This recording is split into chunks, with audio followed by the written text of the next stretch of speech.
Hi, I'm Karen Cashin, CEO of Tech Alpharetta. I want to welcome you to our Driving Innovation podcast series, where we explore the people and the businesses that are driving innovation in the city of Alpharetta. And today I have with me John Wichmann, COO of Maptician, Tech Alpharetta startup grad and City of Alpharetta tech company. John, welcome. Thanks, Karen. Thanks for having me. Yeah, it's great to see you again. So let's start off by hearing a little bit about what Maptician is up to these days. Tell us about Maptician's business. Sure. Well, it's been very busy. It's been very interesting. We really launched our product in the third quarter of 2019 and had a good start. And then, of course, as we know, right around the middle of March, the world changed and companies changed and had to go home. So what we were selling at that point really changed, and it needed to change. Well, we didn't exactly know how it would change, but luckily we had a great foundation and we were able to make some adaptations to meet the market need of companies who needed to go back to the office. And now we're very focused on helping companies really focus on the future, sort of post-pandemic, and how they use their space in a more hybrid and flexible way to meet the needs both of the organization and then, of course, the employees. So Maptician software started out as a pure office space management tool, is that right?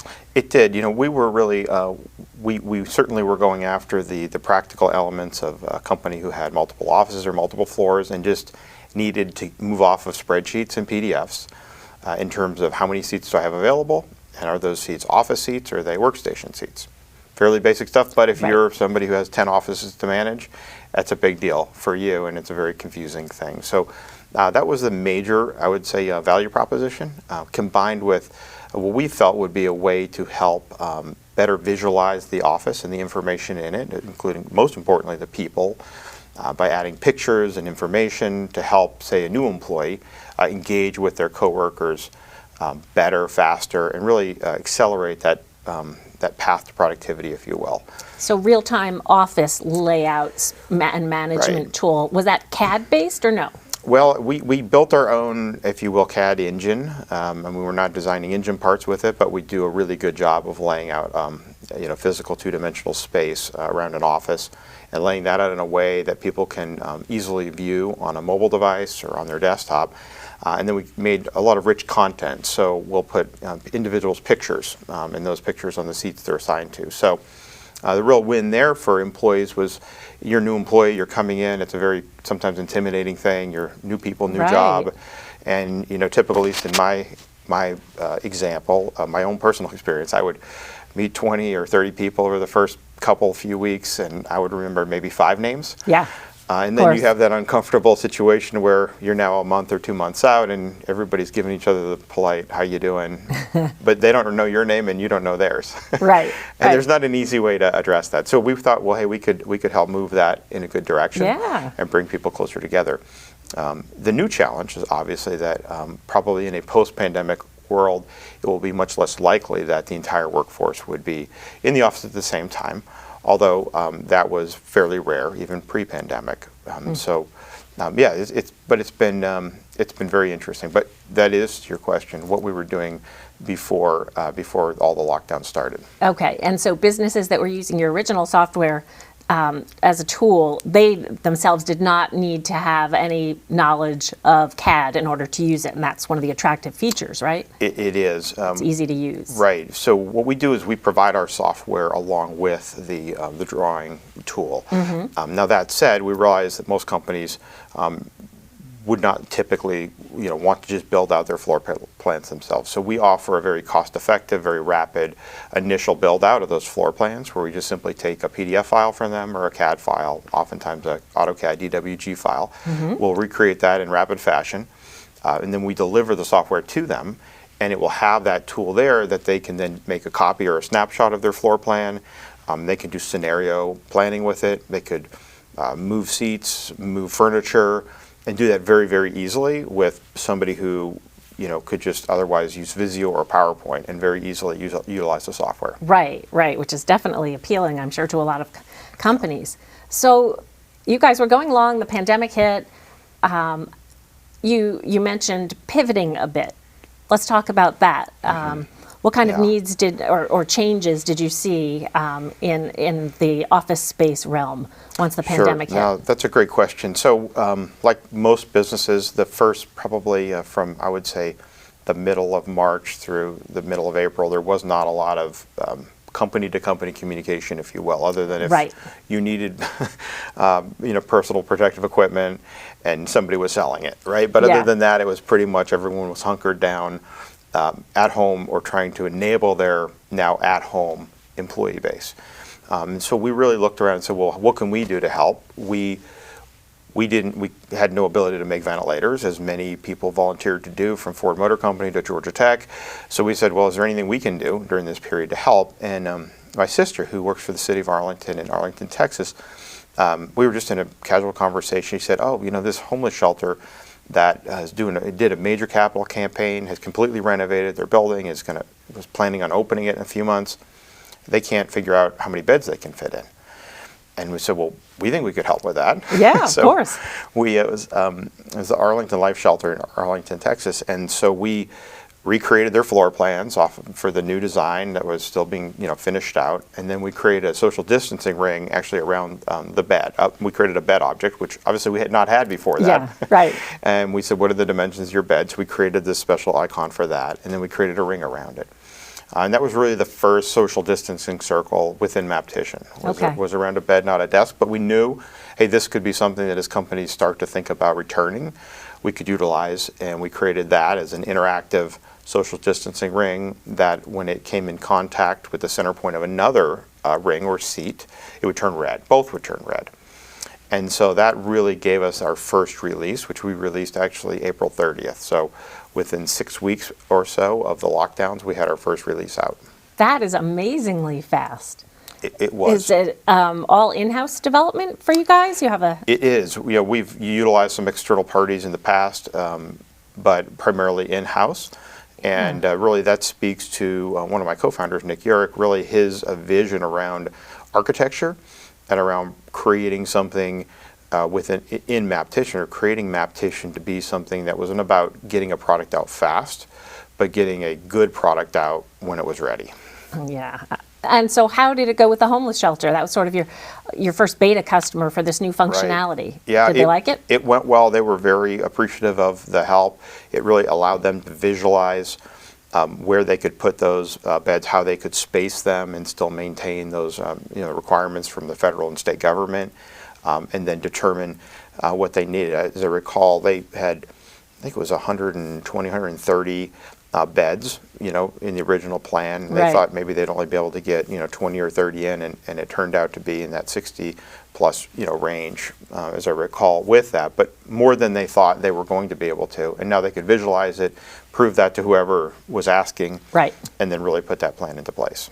That's great. And so, given that experience, you guys decided, hey, let's use this social distancing feature and functionality incorporated into our software and offer it to business customers for their offices to enable them to socially distance their employees. Exactly. That's exactly what we did. And we sort of knew that might come. And then obviously social distancing became a term that everybody came to know. Right. And we said, well, this could help those companies who did want to come back sooner than later. And if we kind of rewind the clock, we first thought it was going to be 2 weeks and then 4 weeks. Don't remind me. Nobody could ever have imagined it would be, a year. We're going on a year almost, a year plus. And so we really were building for that, and trying to say, hey, how can we utilize that for the office market? And so how did that go? Did you actually was it a new software or just a new functionality or feature? Did you name it? Did you market it separately? Yeah, we called it Maptician Flex, which was really just to try to give it some distinction, although there was really nothing. I mean, obviously in 6 weeks, we weren't going to change the underlying core. And that really spoke to that architecture of really an intelligent and dimensionally aware foundation. So even pre-pandemic, everything on our floor plan was something. So it wasn't a line and a box and a circle. It was a wall, an exterior and interior wall. It was a chair. It was an elevator. It was stairs. It was a toilet and a lavatory. It was all of that. So everything was something.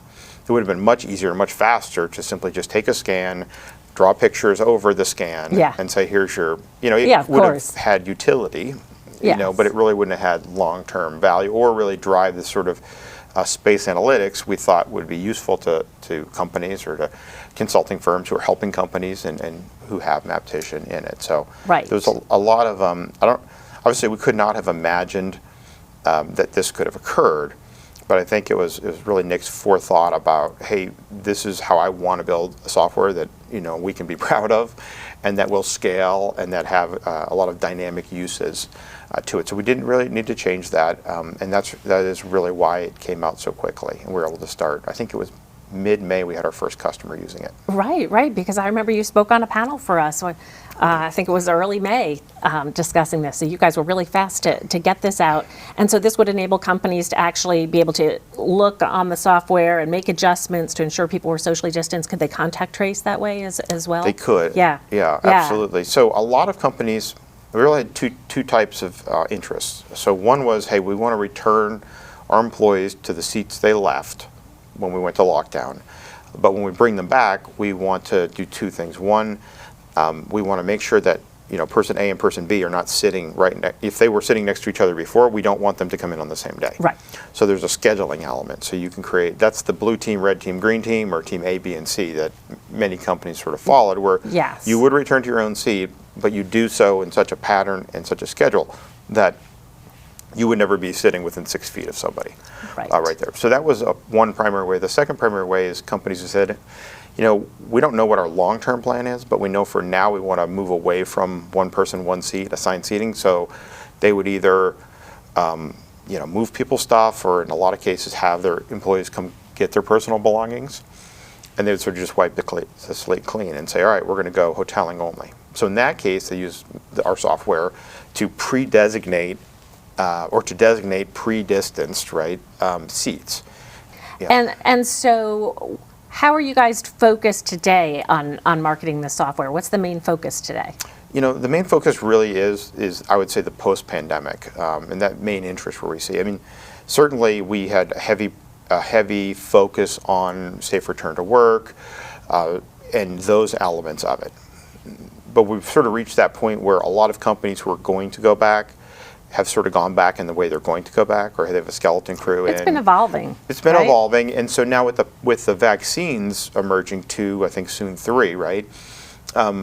What we see is that companies are saying, hey, we do want to wait until it's safe to go back, and at this point, what's the point of trying to push it in, right? So I think as we see more of that vaccine get, higher percentages penetrated in, we'll see that. So what we're seeing is people said, hey, I have to keep safety in mind, obviously, because it's not going to be a snap of the fingers and the virus is going to be gone. Right. So we have to keep that in mind. But moreover, we want to try to embrace the requests and express needs of our employees around workplace flexibility. Hey, I want to work from home 2 days a week, but I also really enjoy the office and I enjoy those relationships. And that's why I want to be in the office. It's not for the coffee. Yes. Right. Yes. And is this what you're seeing or hearing primarily from customers and potential customers now, that they're looking more at flexible hybrid type hoteling solutions 100%. for the future? Yeah, there's so much interest right now about hybrid and being able to provide a hybrid, flexible, and agile work environment. And that's quite honestly right where we're teed up to. No, I agree. And so how has the market responded? I know you guys have gotten a lot of positive press coverage, which is fantastic. Right. How are you finding the market and potential customers? It's great. It's great. It's just how big of a marketing budget could we have? I think we could use a really big one, but we're holding our own there, and it's really we're connecting with great companies of all sizes. So your potential customer base then is quite enormous, since it's not limited huge by size of company, which is fantastic. Yeah. I mean, our addressable market went up exponentially post-pandemic with the the realization of remote work can work, and the need to now have some way to manage and more effectively use the space you have. Right, and kudos to you guys for pivoting so quickly, recognizing and thinking ahead, having the vision to see what some of the issues might be, the office space issues could be, and how the pandemic would affect them. So kudos to you guys. Now, your Tech Alpharetta graduate company started out there, I think it was March 2018, Nick started at Tech Alpharetta. How was that experience for you guys? You graduated a year or so later, or left about a year or so later when you outgrew the space. Did you find it helpful to be a member of the incubator? Oh, it was amazing, and I think it's a great testament to what's been put together there in the community that you and the other staff have created. When I was at first reconnected with Nick, that was our meeting place. So he had space there. I was able to just go, and we were able to whiteboard. He had an office there in the back looking out on the trees. And then just the environment that was created. So the events, right, and things like that. Yeah, so that connection worked out really well, and that's what we focus on, is making those connections and introductions to resources and people that can help you guys. And so then you're headquartered in the city of Alpharetta. I know we're almost out of time here, so quick question for you there: why the city of Alpharetta? What led you to stay? Alpharetta's been great. Obviously, there's so many high-tech companies here already. There really is an energy and a momentum around that. It's great in terms of its location.